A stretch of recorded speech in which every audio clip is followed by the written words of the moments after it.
madaxweynaha Jamhuuriyadda Federaalka Soomaaliya Mudane Xasan Sheekh Maxamuud iyo wafdi uu hogaaminayo oo casuumaad rasmi ah ka helay dhigaysa Turkiga Mudane Recep Tayyip Erdogan ayaa booqasho 4 cisho qaadatay ku tagay dalka aan walaalaha nahay ee Turkiga. safarka madaxweynaha ayaa ku qotomay xoojinta xiriirka diblomaasiyadeed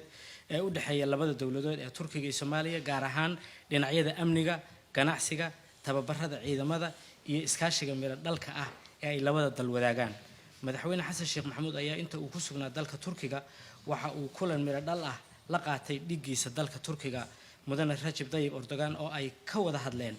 kaalinta Turkiga ee gurmadka abaaraha dalka, horumarinta adeegyada aasaasiga ah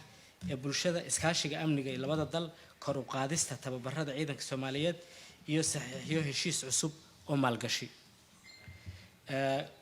Luulyo 9 madaxweynaha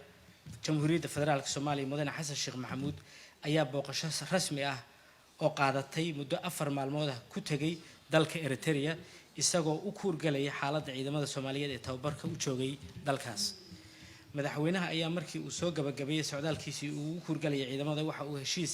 isafgarad ah la saxiixay dhigiisa Eritrea Mudane Isaias Afwerki.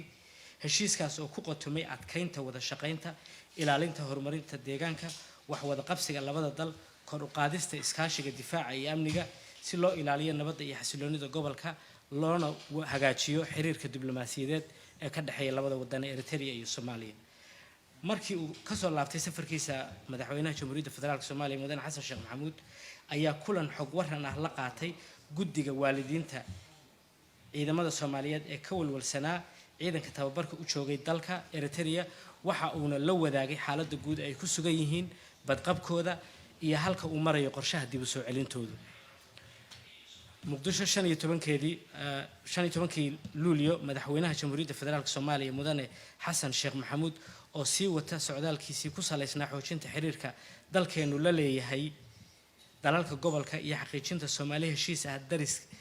heshiis la ah dariskeeda ayaa safar ku tagay Jamhuuriyadda aanu dariska nahay ee Kenya oo uu casuumaad rasmi ah ka helay madaxweyne Uhuru Kenyatta.